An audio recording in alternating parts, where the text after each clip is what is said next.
Golden State Media Concepts Fantasy Football Podcast is your one-stop shop for fantasy football news and advice. Can't decide on who to draft on the first round? Going gaga on how to line up your team. We've got you covered. Traditional leagues, dynasty league, PPR league, IDP league, even daily fantasy football league. Join us as we break down all the questions of fantasy football. It's the Golden State Media Concepts Fantasy Football Podcast.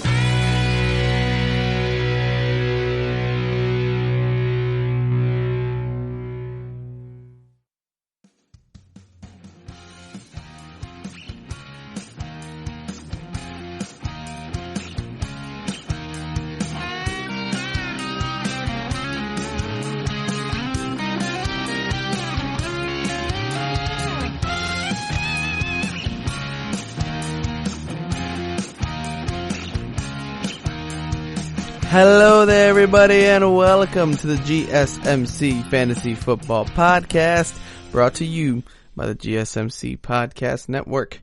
As always, guys, I am your host, Marcus Vargas, and as always, again, another packed show for you guys. So, actually, first off, I want to, make sure you guys are doing okay. I hope you guys are doing fine. I hope you're still healthy. I hope you guys, haven't had any scares or contractions of the coronavirus, and just hope you're happy and doing well. Now let's get in the show today. Today we start off the show. I want to start off the show by doing the latest update on the ESPN live draft trends for fantasy football, and just give you some of my takes, because you can go a lot of places and a lot of these things are different. You can go to a lot of rankings, NFL.com, ESPN, fantasy football, anywhere you want to go, any ranking list is going to be different, but I like ESPN a lot. I trust ESPN.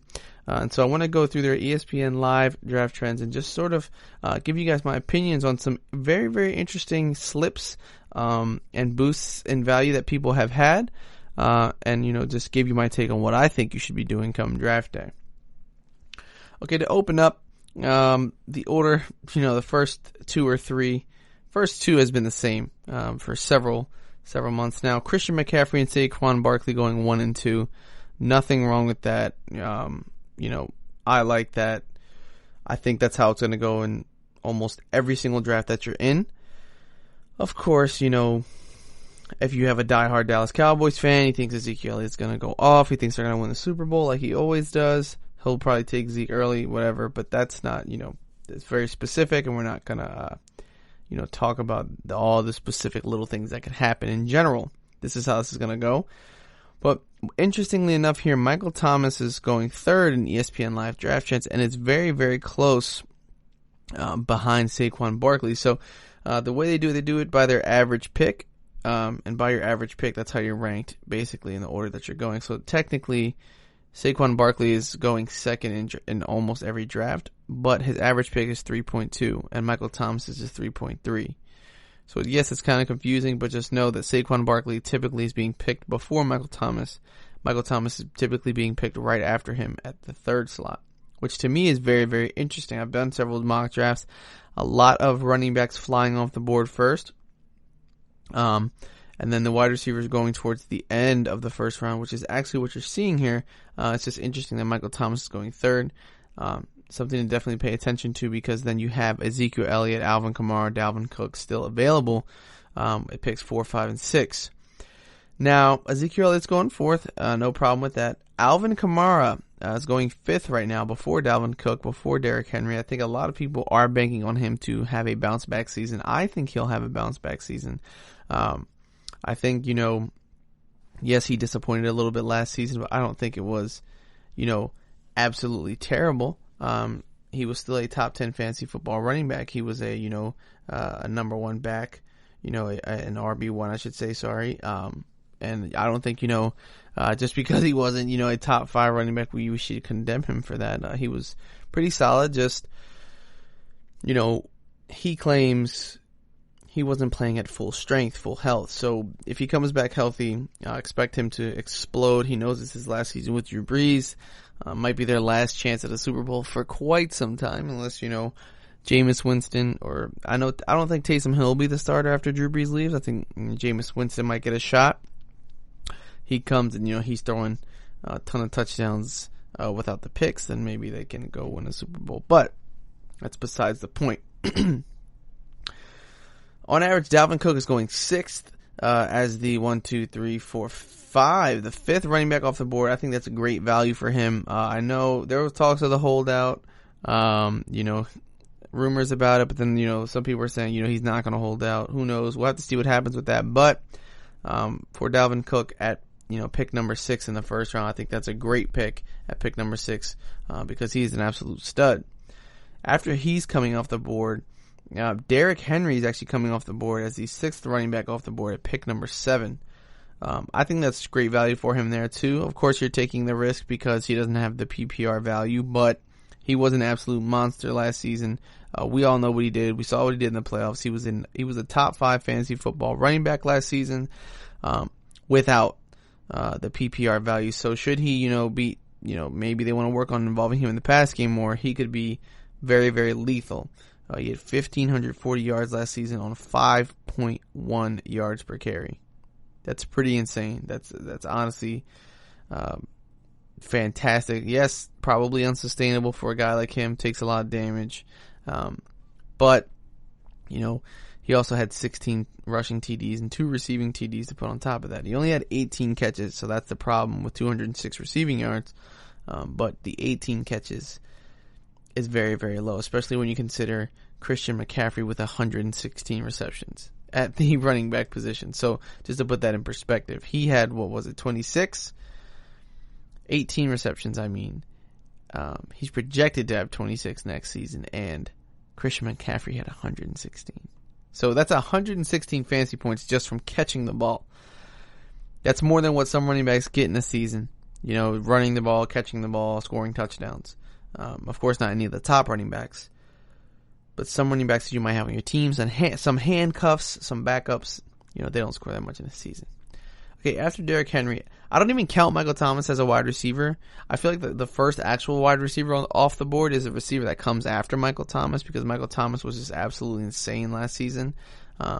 Record-setting season, 374 fantasy football points, absolutely absurd.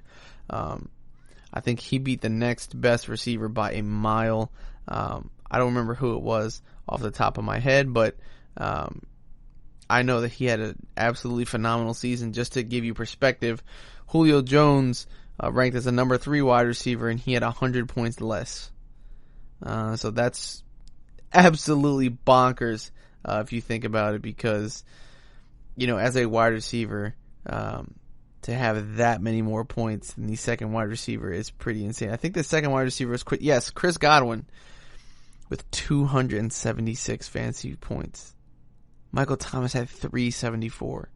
So it's hard to even count him as a wide receiver at this point. He's just a fantasy football scoring machine. First receiver after him that comes off the board is DeAndre Hopkins. Now, I've seen in several mock drafts Devontae Adams come off the board right after Michael Thomas as the second wide receiver. I have no qualms with that. But DeAndre Hopkins, I think, is going to be an absolute stud in Arizona. He already is. So it's not like we have to argue that, DeAndre Hopkins is a solid wide receiver. He's phenomenal, generational talent. I think he's going to do just as good, if not better than he did last season. I think he was wide receiver 5. He'll be just as good, if not better, in Arizona. So that's a great pick there. Devontae Adams right after him. Like I said, you can flip-flop these two. Of course, I think a lot less people will be picking Devontae Adams just because of the season he had last year and the injury concerns. Of course, the drama in Green Bay. Is Aaron Rodgers actually declining? What's the chemistry going to be like with that team? Et cetera, et cetera. Now, after Devontae Adams, this is where Julio Jones comes off the board. And the rounds have been finishing on average, with Hop, Adams, and Jones going the final 3. I like this here. I think this is a great time to pick up Julio Jones. He was a top 3 fantasy football wide receiver last season. Wouldn't be surprised if he does it again. He's an absolute machine. It's like the man's a robot. He had several huge games last season. And of course, there were some games that were pretty pedestrian by his, standards. He had, a 9.3 point game, 7.2, 10.9, 11, 11, 14, but he had some monster games, 27, 26, 38, 26, 25, some very big games. And I think, the Falcons have a lot to prove, man. Like I've said a bunch of times on this show, they really just never got over that Super Bowl loss that was in their hands. They just completely folded. And I think they should have won. I'd be much happier if they won it over Brady. But they have something to prove. And I know Calvin Ridley is on the way. So Julio Jones is going to have to put up some big numbers, making sure, he's not going anywhere anytime soon. And that Calvin Ridley doesn't come in and swoop that wide receiver 1 spot. I'm not saying, Calvin Ridley right now is, better or as good as Julio Jones. But he is only getting older. And, the new generation is here. Okay, now that's, for me, I go in a 10-man league. That would be the first round. Now, Tyreek Hill is coming off the board with the first pick in the second round. I really like this pick, and now, while I could see someone taking him earlier than this, I understand waiting until the second round because he's sort of a risk, right? Because it feels like there are some games where Tyreek Hill does nothing. He is an amazing deep threat.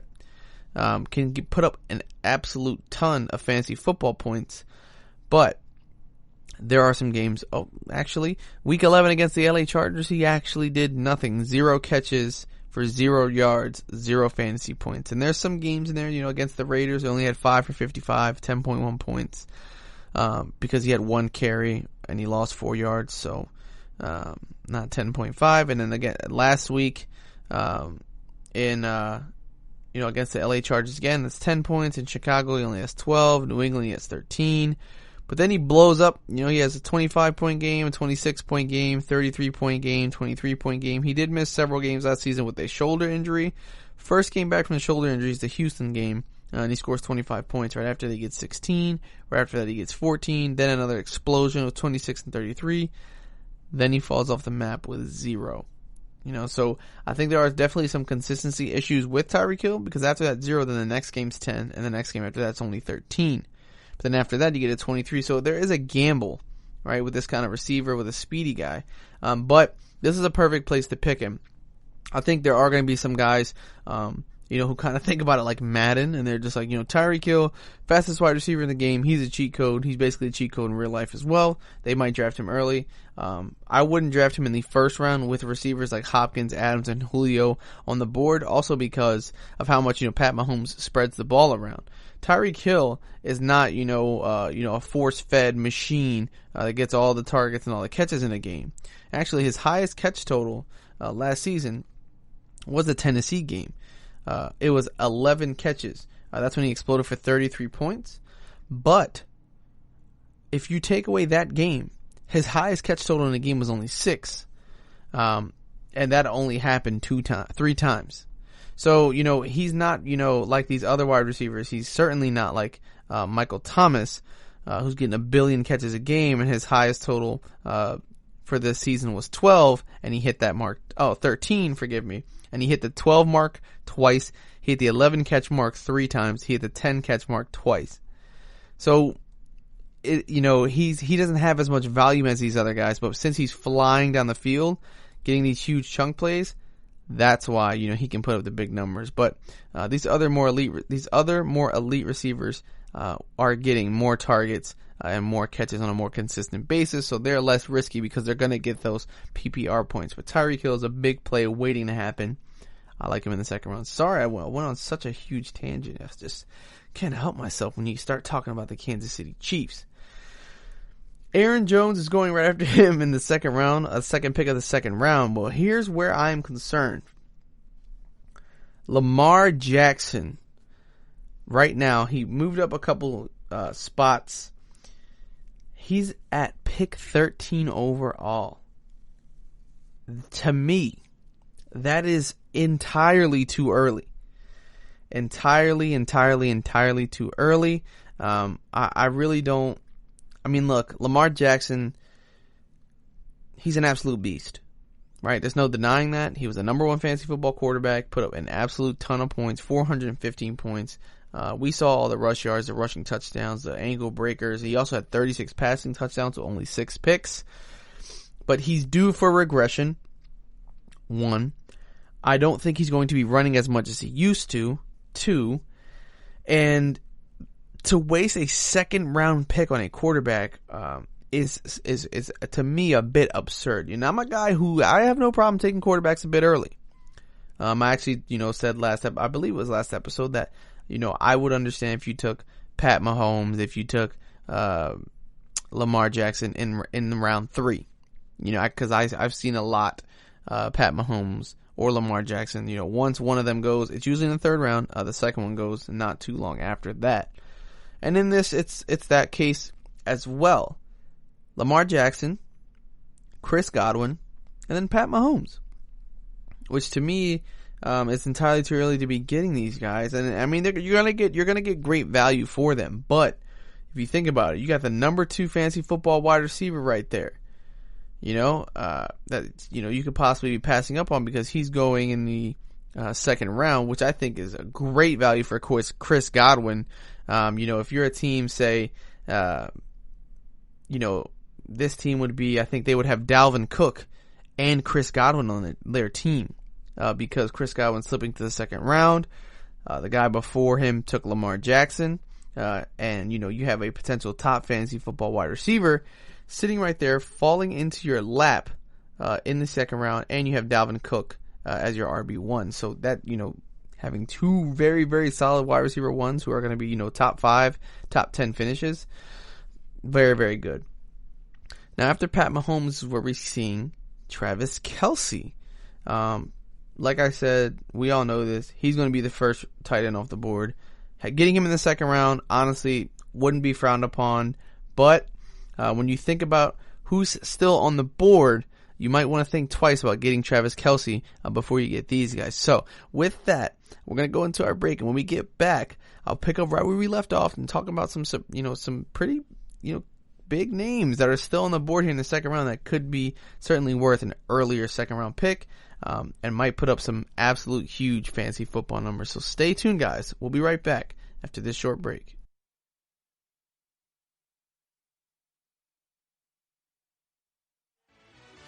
Are you looking for the very best NFL and college football podcast? Then check out the GSMC Football Podcast. Get the latest football news both on and off the field. From the NFL Draft to trades to the rumor mill to the NFL Combines. They got you covered. That's GSMCpodcast.com/football-podcast. Get updates on college rivalries, game day insights, and much, much more. It's football talk the way you want it. This show eats, sleeps, and breathes football. Don't forget to like them on Facebook and follow them on Twitter. Visit GSMCpodcast.com for more info.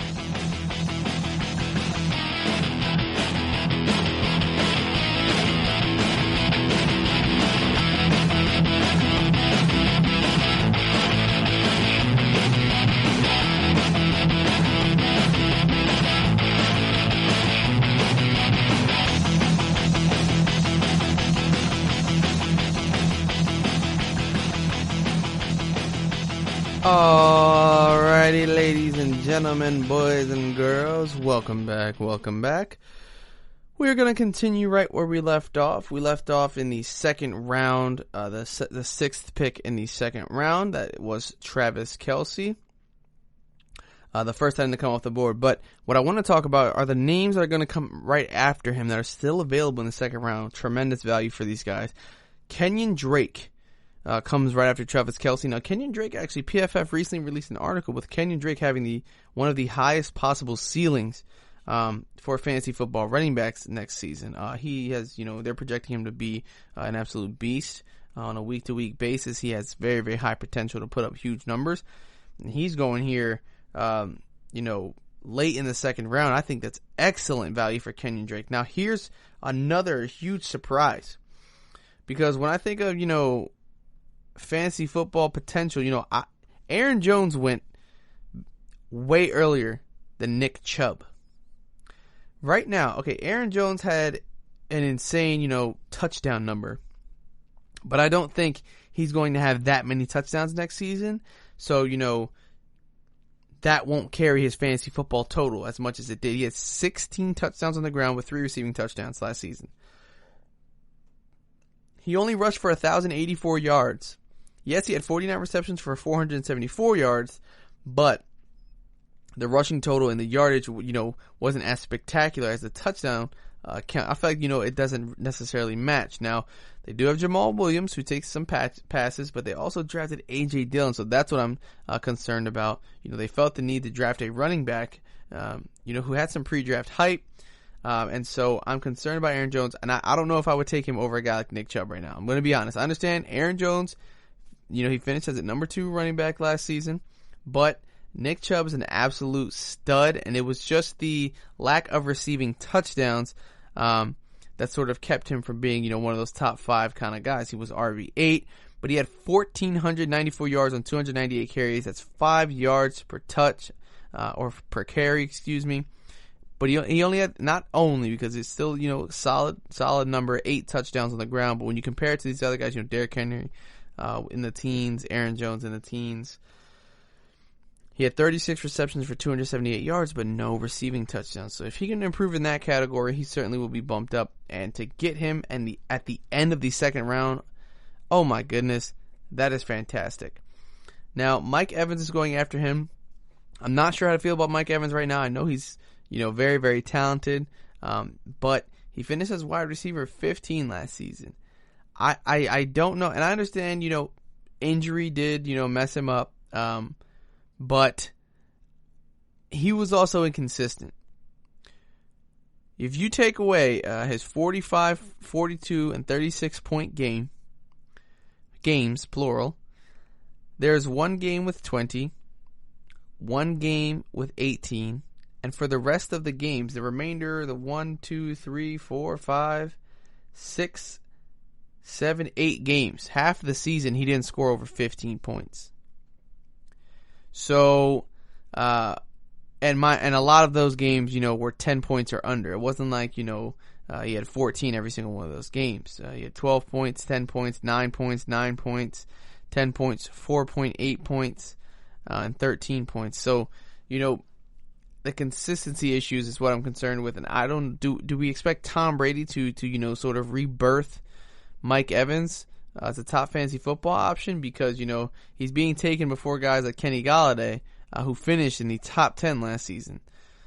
So that's a big concern. He's finishing higher than guys. He's being drafted higher than guys like DJ Moore, who has a ton of potential next season as a number 1 wide receiver, and he would only finish 1 spot behind Mike Evans. So I like a couple other options here. That's a bit early to be taking Mike Evans. In my personal opinion, I understand that offense is going to be very high powered, but imagine as well, he has to share the rock with Chris Godwin, Rob Gronkowski, Cameron Brate, O.J. Howard, whoever the running back is going to be, there's going to be dump offs to that running back.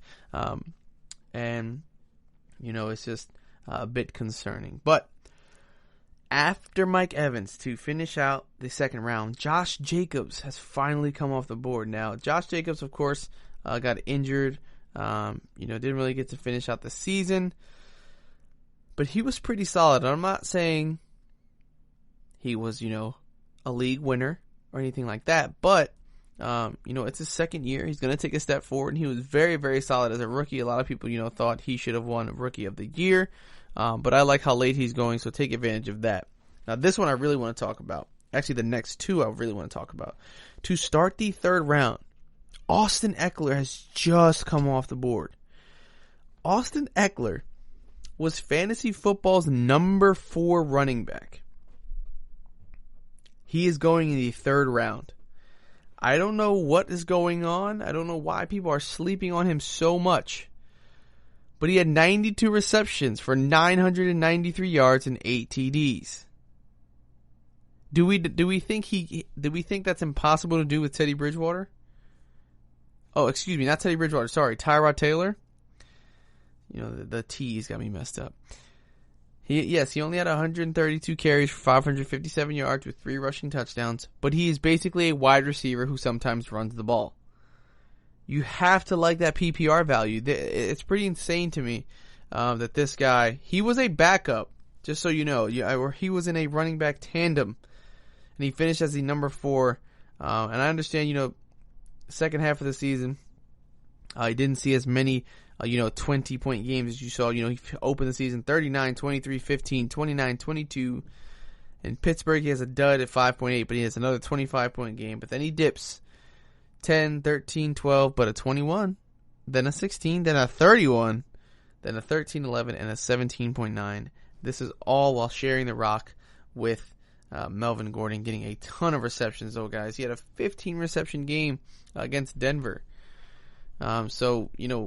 This is a great value here. Getting Austin Eckler in the 3rd round just might win you your league, because that is just great value for a guy who can be a top 5 fantasy football running back. I don't know what people are thinking. All right.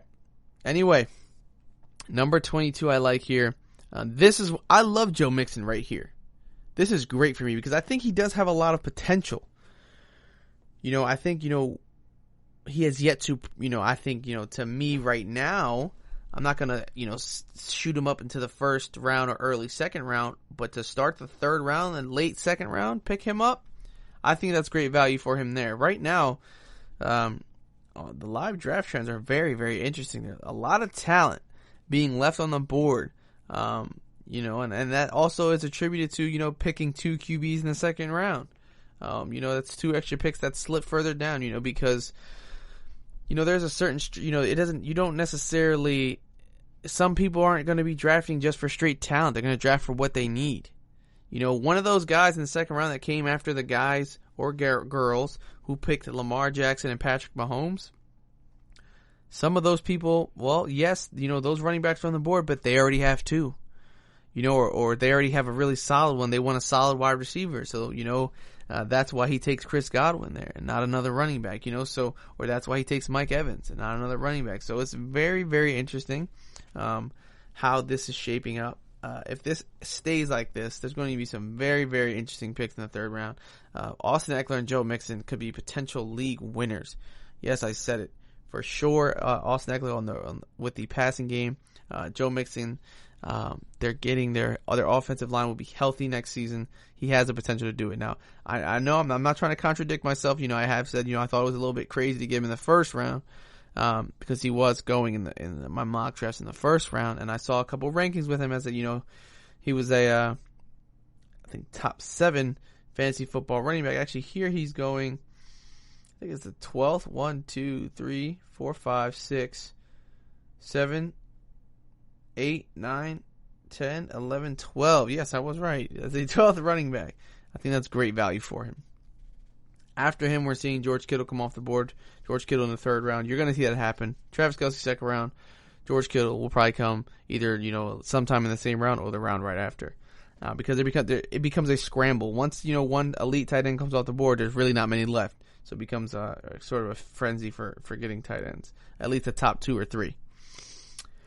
Miles Sanders with a round 3, pick 4, great value. He's going to have a ton of points. A lot of people are sleeping on him, maybe because he doesn't feel like that's his back. It doesn't feel like that's his backfield, but it sort of is. And I understand Boston Scott. People think that he's a significant threat, but yes, he did. He only exploded for a couple games, guys. It wasn't like, I think it was literally 2 games and both were against the Giants. So we got to simmer down those Boston Scott. The Boston Scott hype. Kenny Golladay at pick 25 overall is absolutely beautiful. I think he should be going much higher, which is why I say that. I think I would take Kenny Golladay over Mike Evans right now any day, because I think Matthew Stafford's going to have a huge season. Kenny Golladay is the number 1 in Detroit. Always take a number 1 with a solid quarterback over a number 2 receiver with a solid quarterback. It just makes sense. I think it's just very, very simple. Also take the guy who, without his starting quarterback, finished as a top 10 fantasy football wide receiver over the guy who's a number 2 on a high-powered offense, who finished as the 15th. with Jameis Winston. Yes, he threw a ton of picks, but he also threw a ton of touchdowns.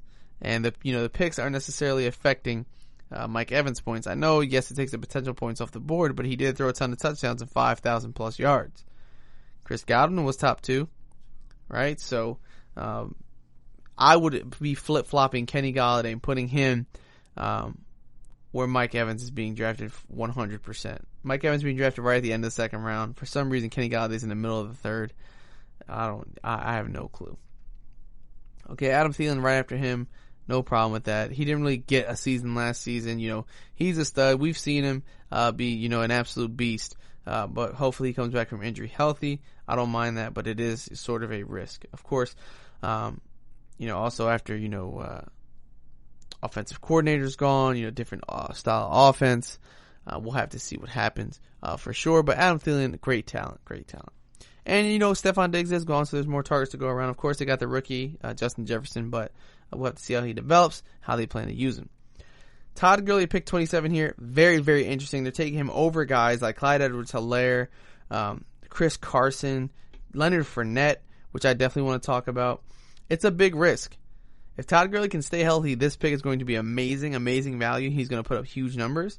But this is certainly a risk. But I do like it here. I personally, if I was going, Clyde Edwards-Helaire is going a couple picks after Todd Gurley and Leonard Fournette still on the board, I might pick one of those if I'm feeling, not feeling good about Todd Gurley and his health.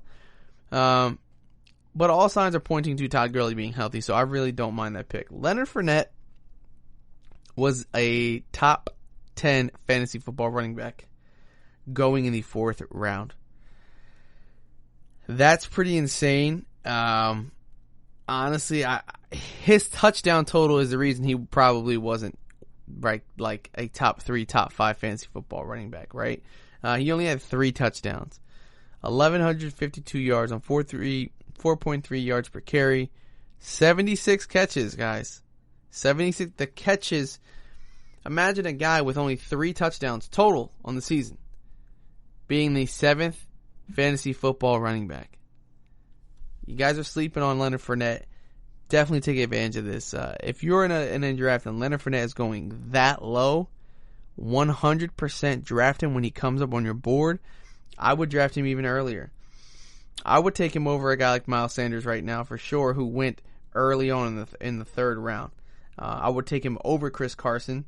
Chris Carson had, some fumbling issues, some injury issues, and he finished as a 12th fantasy football running back. So I don't know. It's a bit concerning to see him slipping that low, but I mean, hey, he's slipping for, you, so pick him up and get that awesome value off of him.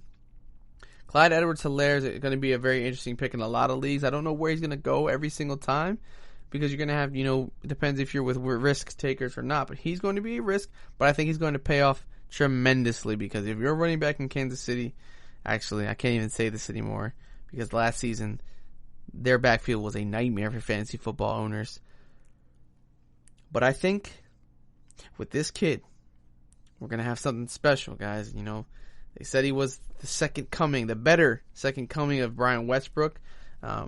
We can get him involved. He was an excellent pass-catching back out of the draft. People argue he's the best pass-catching back out of the draft, and that's cash money for fantasy football. Before him, DJ Moore and Amari Cooper going in the 3rd round. I like that. A lot of people sleep on the Cowboys. I admit I do too. But Dak has certainly been one of the top fantasy football quarterbacks in the past few years, overall, over the course, of years, not just last season. People sleep on him because he's a Cowboy. I mean, I think it's just that plain and simple. And people sleep on Amari Cooper as well. Now, the problem with Amari Cooper is road Amari Cooper. He was a top 10 fantasy football wide receiver while doing terribly on the road. So if he could fix his road woes, he would be easily a top 5 fantasy football wide receiver. But if you look at these games, man, all the away games, 44 yards, 48 yards, 3 yards, 80 yards, 38 yards, 0 yards, 83 yards, 24 yards. He never eclipsed 90 yards in a game on the road. And, a lot of those games, no TD. So he's not helping his case. And he only has 5 catches, 6 catches. He really struggled on the road. If he can fix that, he will be a top fantasy football wide receiver. So that's why he's slipping this low, I believe, and also because he's a Cowboy. It's just the plain facts. It's unfair, it's sad, but it does work. It could work to your advantage because he's slipping so low. All right, with that, we're going to get into our break. And when we get back, some more big names that are still on the board that you for sure should be paying attention to and could be drafting much earlier than people are drafting them. So we'll be right back after this break.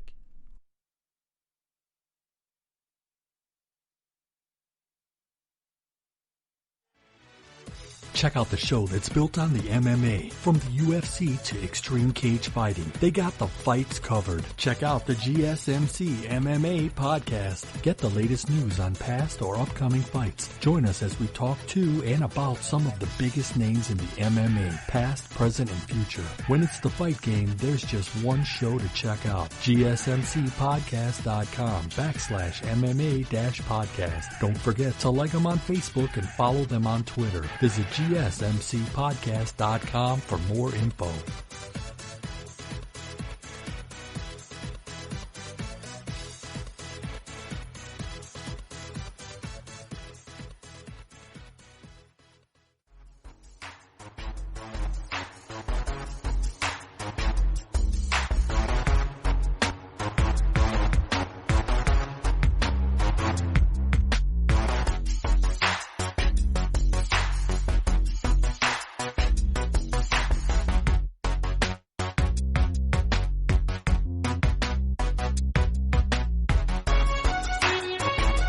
Alrighty guys, welcome back. We continue our list here with the live analysis of the live fantasy football draft trends on ESPN.com or fantasy.espn.com. We left off right at the, we left off in the 4th round talking about Leonard Fournette, and there are some guys going before him: Allen Robinson, Juju Smith-Schuster, which I think is a solid pick in the 4th round. I like this. Odell Beckham Jr. is going in the middle of the 4th round and could be a very, very solid pick here. A lot of people are going to be sleeping on Odell Beckham and the Browns.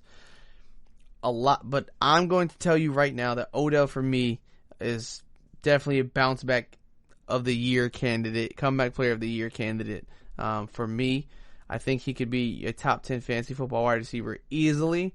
And getting him in the 4th round here, I know he really disappointed last season, really wasn't very, very good. He was the 25th wide receiver, 201 fantasy football points, but he did break 1,000 yards. He was low in the touchdown category, but he did break 1,000 yards, and it was in an off year.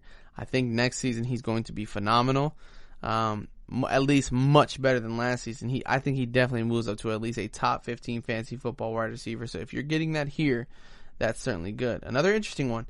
Allen Robinson was a top 10 fantasy football wide receiver last season. A lot of people are seeming to forget that. I know he's had some health concerns, but he was, pretty great for fantasy football owners last season. And I know that, yes, he has, Mitchell Trubisky, and there's concerns there. But, good receivers find a way to do it no matter who their quarterback is. You've seen it time and time again. We saw it with Kenny Golladay last season. We've seen it, with DeAndre Hopkins. We've seen it all over the place. So Allen Robinson with Mitchell Trubisky at quarterback was wide receiver overall number 8. Okay, so he does have a crappy quarterback, but when you're the solid target, when you're the security blanket, it serves you well for fantasy football.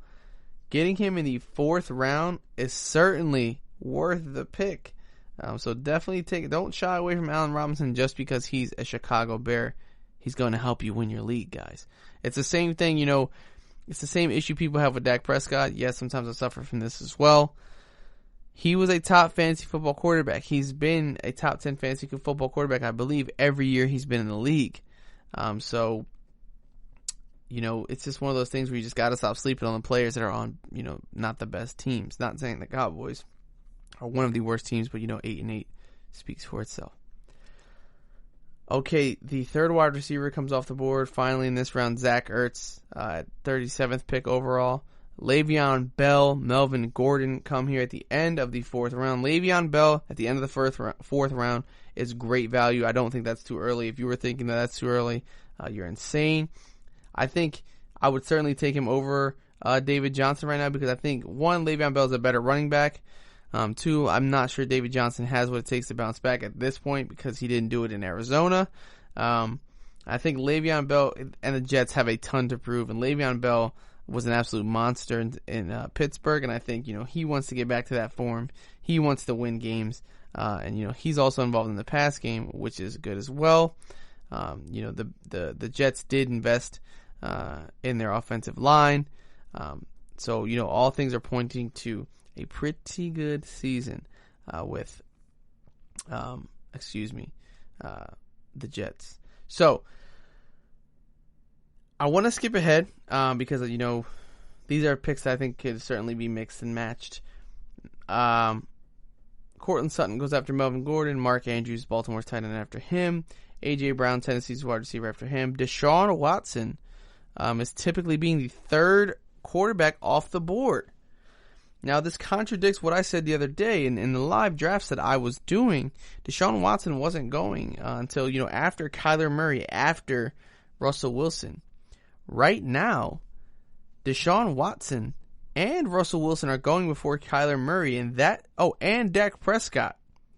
That is going to serve you very, very, very well because I think Kyler Murray is going to absolutely break out next season. Last season, yes, he didn't have the greatest numbers as a passer, but he made up for it on the ground, and he was fantasy football's number 8 quarterback. Number 8 quarterback. Yes, these other guys, of course, outpaced him, in scoring. Dak Prescott was number 2. I believe Russell Wilson was number 3, actually. So, yes, it makes sense why these other guys are being taken before him, But I really, really think that we're going to see Kyler Murray take a huge leap forward. He's going to do absolutely phenomenally with, I'm blanking on his name, DeAndre Hopkins catching balls. So pay attention to where Kyler Murray is falling. He's a guy I think I would wait on and be drafting other skill positions players while he's still on the board. Even if I see the guy take Dak Prescott, a guy take Russell Wilson, I won't panic. As long as Kyler Murray is still on the board, make your skill position picks because these are guys who could certainly, guys that are available. Cooper Kupp, still available here, who was a stud last season. He was the number 4 fantasy football wide receiver. The number 4 fantasy football wide receiver is not going until the 5th round in drafts. The number 4, I'm going to repeat that. The number 4 fantasy football wide receiver for last season is going in round number 5 on average of ESPN drafts. So, there are certainly some other picks that you could take here instead of a QB and wait on Kyler Murray, and I suggest that.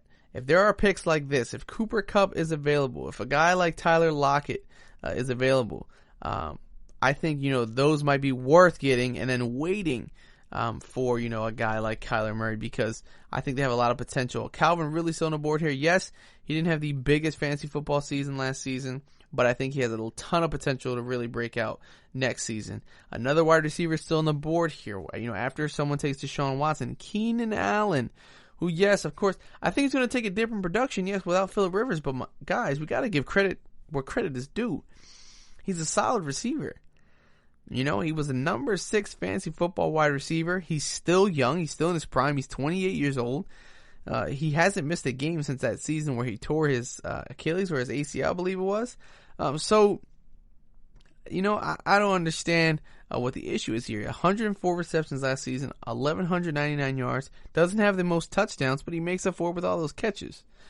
It's pretty insane that he's falling this far, and it's certainly going to be, if you're at this point, 5th round, and you see, Keenan Allen, Cooper Kupp, these crazy receivers on the board, certainly take them before taking your QB, or one of them before taking your QB, because a guy like Kyler Murray is going to be available in the next round. That's certainly what I would do. Now, what gets interesting here, of course, when we get to this point, it's all going to be based on what you need, but there are several breakout young candidates that are here that you should be paying attention to. I think out of a lot of the young guys, I really like DK Metcalf, and I really like Terry McLaurin, who are still available here.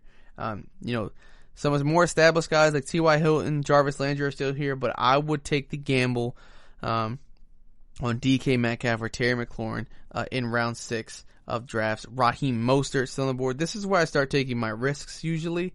Getting into those middle to later rounds, I'll take more of the risks beside, T.Y. Hilton I think is going to be just fine. He's going to have a bounce back season, but I like the boom potential of DK Metcalf, with Russell Wilson. I like that a lot. And Terry McLaurin is just a beast. Terry McLaurin was some of the worst quarterbacks in football last season. Put up some pretty big games. And yes, he did miss a couple games, but it wasn't, huge injury concern. He did have a lot of terrible games, but he shined in a lot of games with 23 points, 17 points, 19 points, 26 points, 12, 15, 24, and 15. Yes, so kind of for half of the season, he did kind of disappear. I'm definitely going to point that out, but we have to blame his quarterback play that hopefully he's going to get better with Dwayne Haskins at the helm after, in his second year. Finally here, we see DeAndre Swift go off the board, and I think DeAndre Swift should certainly be going off of the board before. Why am I blanking on his name? Definitely not a dig on him. Kerryon Johnson. I like DeAndre Swift better than Kerryon Johnson. Kerryon Johnson also has health concerns. I think DeAndre Swift is going to come out of this and rise as the number 1 running back for the Detroit Lions, and he's going to do a lot of great things for fantasy football owners. Another interesting pick that I told you guys to look out for, another young guy still on the board here, it's actually in round 7, is DJ Chark. DJ Chark Jr. Devontae Parker still here. Another young guy I told you guys to look out for. Jonathan Taylor still here. So there are a lot of great sleeper picks that are still on the board that people aren't capitalizing on to pick more established guys, more safe picks. Sometimes, yes, we like to be safe, but we ain't all about safe, guys. You got to take some risks every now and then, Certainly, that's how you win leagues. Just taking the big swing and hopefully sending it out of the park, hitting the grand slam. To me, I'd rather take that risk on a guy who has a lot of potential because of what he could do over, getting someone like Jarvis Landry, who I think is going to be solid, but only going to finish, top 15 kind of wide receiver. Whereas I can see DeAndre Swift exploding, being a top 10 kind of running back, right? So, of course, we'll have to see what happens, and he's a rookie. But I like drafting, younger guys over the more established guys. Like I would certainly be taking DK or Terry McLaurin over T.Y. Hilton or Jarvis Landry. Certainly taking DJ Chark, Devontae Parker at this point over a guy like Jarvis Landry or T.Y. Hilton, because Devontae Parker was the number 11 fantasy football wide receiver. I think he's only going to get better, and he did that with Ryan Fitzpatrick. If Tua Tagovailoa comes out here and he does what what we think he's going to do, Devontae Parker getting him in the 7th round is going to be an absolute monumental steal. I understand on a year-to-year basis, some of these guys don't repeat and they're just fluky. But Devontae Parker is solid. He thrived on a horrible team with a horrible offense, and he just got a new franchise quarterback. People thought of this kid as the best quarterback in the draft, but he got injured. So if he is the best quarterback in the draft, Devontae Parker in round 7 will be one of these steals of the draft.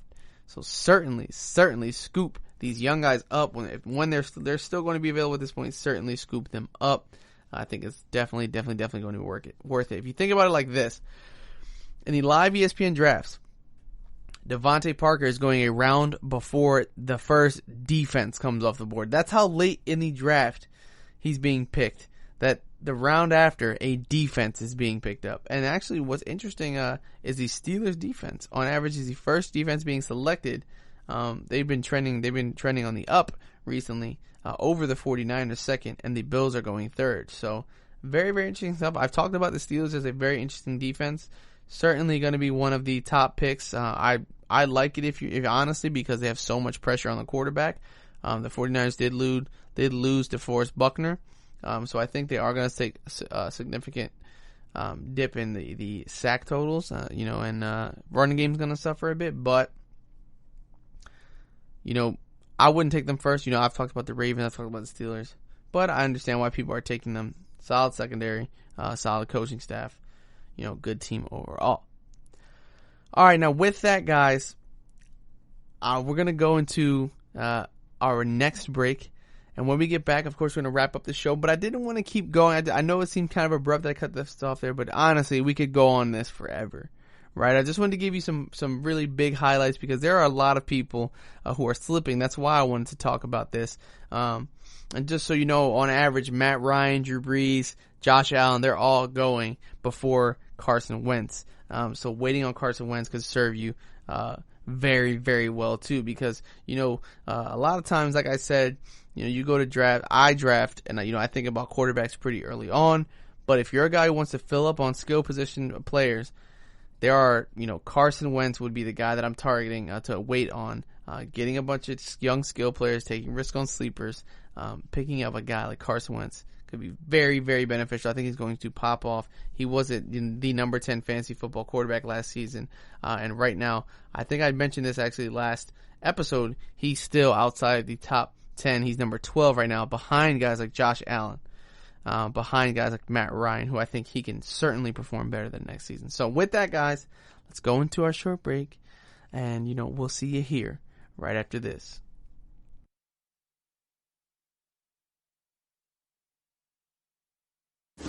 Check out the show built around the women of MMA. From the UFC to the extreme cage fighting, we got the fights covered. Listen. It's the Golden State Media Concepts Women's MMA Podcast. The latest news of upcoming fights, discussions of previous matches. Join us as we talk to and about the biggest names in women's mixed martial arts, past, present, and future. When it's the women's fight game, you know where to listen to. The Golden State Media Concepts Women's MMA Podcast.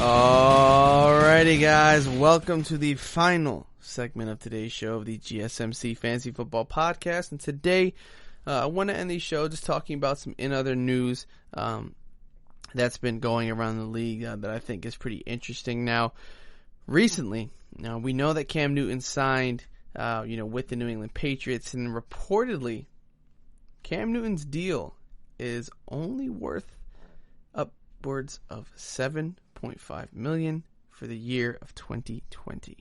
To me, that's pretty outrageous. And Richard Sherman actually had a statement on this where he actually called the deal disgusting.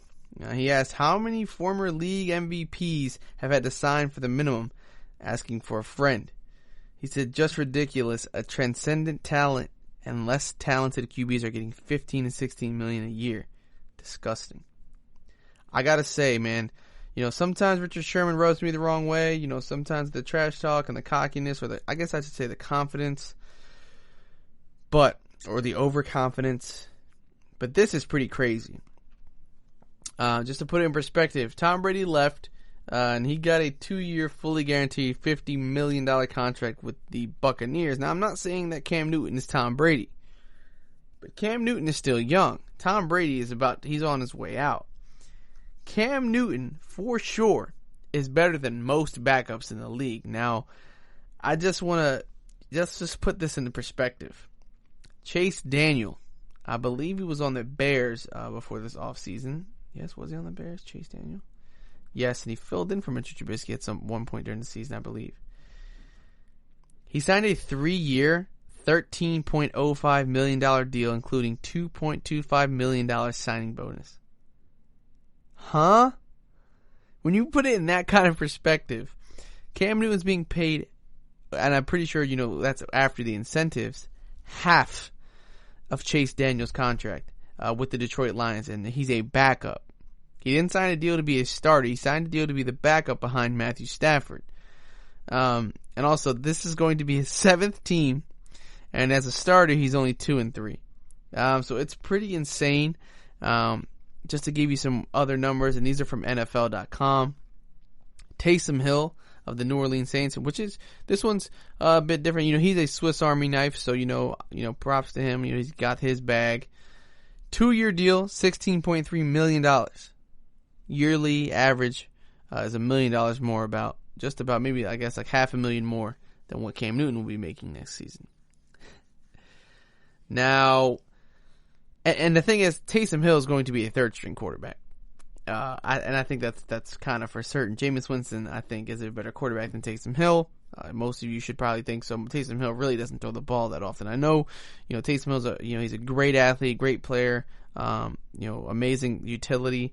He's not the greatest quarterback, right? Think about this. Marcus Mariota, $8.8 million. And he's the backup for Derek Carr. He hasn't been that great in a long time. So it's pretty insane. I think Cam Newton is certainly being underpaid here. Richard Sherman certainly has a point. And I think, as a former MVP, a guy who took his team to the Super Bowl, a guy who's, shown that he could be an elite quarterback in this league, $7.5 million is just a joke. And it's sort of, yes, it's upsetting, but I think, at this point, Cam Newton just wanted to play. Of course, I think, he didn't outright come out and say, that he had a problem with the contract, and I think it was the only contract that was offered to him, so he kind of had to take it at that point, right? It sucks, but I think he's going to prove himself, and I think he's going to earn himself a pretty significant deal. Honestly, it just takes quarterbacks one good year to get a deal. Look what happened with Ryan Tannehill. Teddy Bridgewater hadn't played as a starter in how long? Drew Brees goes down. He has a solid 6 or 5 game stretch, and he gets a deal somewhere, a pretty significant deal. So, as a quarterback, you just got to show one good year, and the recency bias kicks in, and people just throw a ton of money at you. For some reason, though, Cam Newton is just, I'm not, it is what it is. He took his deal, and I'm just glad he's on a team at this point. But the contract definitely raised my eyebrows. I don't know if it raised yours, but it is what it is. Moving on, a little bit of sad news for the Chiefs kingdom. Chris Jones is looking for $20 million a year, or he will not play. This concerns me greatly. As this has gone along, of course, there hasn't really been updates on it. They haven't really talked to each other from, what I've heard. Chris Jones wants to be paid $20 million a year. Does he deserve it? Yes. Can we afford it? No. And for that reason, I believe, Chris Jones will not be a Kansas City Chief come next season. And it sucks. He was an absolute stud for us. He is at the moment. Since he's come into the league, he's second in the NFL among interior D linemen in sacks. I think he's only behind Aaron Donald. So he's been an absolute monster, and I don't think he gets enough recognition. I think the team wants him to stay, but they need him desperately to stay on this 1-year deal until they figure out, Pat Mahomes' contract. He's not interested in that. He actually tweeted, he wants $20 million or he won't play. He said, Le'Veon Bell told me about this. And what happened with Le'Veon Bell? He had no problem holding out. He held out for quite a long time. Didn't get how much he wanted. But right now, Chris Jones is set to make $16.1 million on the franchise tag. And there's only 2 other defensive tackles making north of $20 million annually. One of them is that new deal with DeForest Buckner and the Colts. And the other one, of course, as you know, is Aaron Donald. It's pretty insane to think about losing Chris Jones because of what he did for us in the Super Bowl. He was a very, very integral part of that win. And even though, we were getting gashed by the run, the 3 pass defenses he had were about as clutch as, pass defenses can be from a defensive lineman. And when it came time to make the play, he made the play. What sucks, though, is this is significantly going to downgrade the Chiefs' defense. If you were thinking about, waiting on a defense and getting them maybe in the last round or second to last round, of course you're taking a chance on them anyway. If you're going to draft the Kansas City Chiefs, they did have great potential. I'm pretty sure they actually, off the top of my head, they were a top 10 fantasy football defense last season. But losing Chris Jones is really, really going to hurt the value, and I don't think they're going to be draftable should they lose him, because I'm not saying they're going to be an abysmal defense, but the amount of pressure he was able to create, forced bad throws, getting sacks or helping his teammate get sacks, that's all great for fantasy football points. So if he's holding out, he won't be a Chief, for very, very long. I'm hoping we can get, significant value for him in a trade, because he is certainly worth at least a first round pick. There were talks about him, they were putting the first round tender on him that would fetch them 2 first round picks if another team wanted to sign him. And so, I'm not trying to have a situation like Bill O'Brien and the Texans where you end up, giving off, one of your greatest players for, a shiny nickel. And so, it sucks that he has to go. But I think at this point, the honeymoon's over. It was great when we were winning the Super Bowl. It's been a few months now. Of course, they've flown by because of all the quarantine and all the stuff going on. But it's been about 4 months, maybe 5 months since we've won that Super Bowl. And so, that honeymoon phase is over. He wants his money. He's wanted it for a while now. And I think he'll be wearing a different uniform, unfortunately, making the repeat, the comeback, the repeat season very, very difficult, which sucks. But I'm glad he got a ring with us and he could help us for sure. All right, now to bounce to the next topic, it might be our last topic here. NFL.com put out a list of ranking the top 10 coaches in the NFL. It's very, very interesting. It's interesting that some coaches have slipped the way they have. Actually, in the title, they even say Sean McVay suddenly underrated. Doug Peterson cracks the list. Just right there, Doug Peterson cracking the list shouldn't be a highlight. I think he belongs in the top 10 coaches in the NFL right now. He's an outstanding coach. He won a Super Bowl, I think, in his second season with the Eagles, and he gave them their first Super Bowl ever. I think it's pretty crazy to kind of say, he's cracking the list as if he doesn't deserve to be there. Now, number 10, they have Mike Zimmer. I'll read through it. 10, Mike Zimmer. 9, Doug Peterson. People call him Dougie Fresh. 8, Pete Carroll. 7, Mike Tomlin. 6, Sean McVay. 5, Kyle Shanahan. 4, Sean Payton. 3, John Harbaugh. 2, Andy Reid. 1, Bill Belichick. I agree with the top 3. Honestly, right now, I'd put Andy Reid ahead of Bill Belichick. But I understand. The history is there. He has so many Super Bowls. His postseason record's phenomenal. Andy Reid's postseason record is just 1 win positive. So I understand. But, that's my coach. So, come on. He got Patrick Mahomes and made him, probably the best quarterback. No, the best quarterback in the NFL right now. Could end up being one of the, if not the best quarterback ever. Just saying. I don't care how early I'm saying that. The man is amazing. Okay, John Harbaugh, number 3. Love it. I could see how you would put him over Andy Reid, but Andy Reid did just win the Super Bowl. What I have problem with on this list here, Sean McVay over Mike Tomlin right now. And I think, I always thought that Sean McVay got too much credit. I think that, he has absolute amazing talent on his team. And I think, was it a coincidence that Todd Gurley has some troubles with his health and the team is all of a sudden falling apart? He couldn't adjust to not having Todd Gurley absolutely obliterating defenses and being able to call play action passes for Jared Goff. Mike Tomlin should be above Sean McVay. Mike Tomlin, has had a very successful coaching career. He's had his job for quite a while. With Mason Rudolph and Devlin Hodges, that team almost made the playoffs. They were fighting for a wild card spot. and I'm pretty sure they finished with a positive record. Actually, I want to check just to make sure. But Mike Tomlin, I think right now, is a better coach than Sean McVay, and I thought he should have been considered for Coach of the Year for what he did with that team, losing their star quarterback and having to.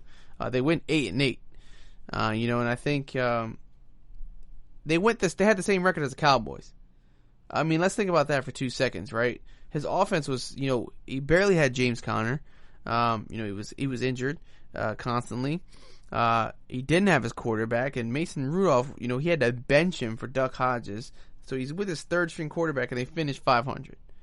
I mean, he's also never in his career, he's never finished with a record below 500. So it's pretty insane to think about people thinking that Sean McVay is better than Mike Tomlin at this point in time. Mike Tomlin, I remind you, also has a Super Bowl. Sean McVay does not. He actually put on an abysmal showing at the Super Bowl against the Patriots, and I think he's rated much too high. They're just basing it off of he had the one fantastic year. Everyone's calling him a boy genius, a wonderkind, and now look what has happened. So that's one thing I don't agree with. Sean McVay is not underrated here. He should be rated a bit lower, actually. So, like I said, Pete Carroll was 8, Mike Tomlin 7, McVay 6, Kyle Shanahan being 5 here, I think is actually great. And I think, honestly, yes, Sean Payton is very, very consistent, but he cannot get over the hump in the postseason, and I think that would bump him down for me right now, and I would put Kyle Shanahan above him. Kyle Shanahan just made a Super Bowl, and he is absolutely amazing as an offensive play caller, and he's super young. Now, I'm not going to, sit here and say, do the wonderkind thing. I think he's just great all around, and I think for what he's done with the 49ers, taking them from a pretty hopeless team to a Super Bowl contender with, great on both sides of the ball, I think, I think right now he'll be better equipped to sort of not get into that slump that McVay got into, because I think McVay with the Rams having Todd Gurley, Jared Goff, having Brandon Cooks, Cooper Kupp, and Robert Woods, his offense was much more stacked than what Kyle Shanahan has had, and Jimmy Garoppolo, Raheem Mostert, Tevin Coleman, Matt Breida. Yes, he has George Kittle, but the receiving core was pretty weak when you think about it. They were playing great, and honestly, one of their best attributes was their run blocking. And, they go with this, run-heavy scheme. They're running over teams with people that you haven't even really heard of. The blocking schemes are amazing, and, I think overall, Kyle Shanahan is definitely an excellent coach. But, of course, everybody has their own preferences on what they think is, or why they think a coach is better than another. A lot of people, unfortunately, put Super Bowl rings over other things, like scheming a game, scripting a game plan, adjusting at halftime. I think those things make coaches not more, I guess, but they should have more value than just going and winning a Super Bowl, right? Because I understand coaching is very, very important. Right, but at the end of the day, the coach isn't catching the ball, right? The coach can drop the most amazing play. We saw it in the Super Bowl. I'm blanking on the receiver, Emmanuel Sanders, deep ball, open, right? But Jimmy Garoppolo fails to make the throw. If he makes the throw and that catch is made, it's like, oh my goodness, look at this play call here. They go for the shot. Emmanuel Sanders gets open. Kyle Shanahan is looked at, is even better than he is. So. You can't just look at Super Bowls when you're talking about, best coaches ever. That's why people, have, people like Don Shula over, Bill Belichick when they talk about, having, the most, being the best coach ever. It's not just about, Super Bowl rings. Now, I think, I like that with, in every conversation when you're talking about the greatest of all time in anything. You don't just, you don't just say, championships equals greatness, right? I've talked about this before. Bill Russell has all those rings, but nobody ever says that Bill Russell is better than Michael Jordan. But with that, guys, we are out of time. today. I hope you enjoyed this show. I want to thank you for listening to the GSMC Fantasy Football Podcast, brought to you by the GSMC Podcast Network. I want to ask that you follow us on Facebook, Twitter, Instagram, all social media, guys. Leave a comment, leave a review, 5 stars, of course, because why else would you leave any other number of stars? And, of course, leave constructive criticism. Let us know what you like. Let us know maybe some things that you don't like, and it'll help us get better. With that, though, guys, I want to ask that you stay safe, stay healthy, keep wearing those masks, keep social distancing. We'll all get through this together, guys. So thank you for listening. Have a good night, and we'll see you here next time. You've been listening to the Golden State Media Concepts Fantasy Football Podcast, part of the Golden State Media Concepts Podcast Network. You can find this show and others like it at www.gsmcpodcast.com. Download our podcast on iTunes, Stitcher, SoundCloud, and Google Play. Just type in GSMC to find all the shows from the Golden State Media Concepts Podcast Network. From movies to music, from sports to entertainment, and even weird news. You can also follow us on Twitter and on Facebook. Thank you, and we hope you have enjoyed today's program.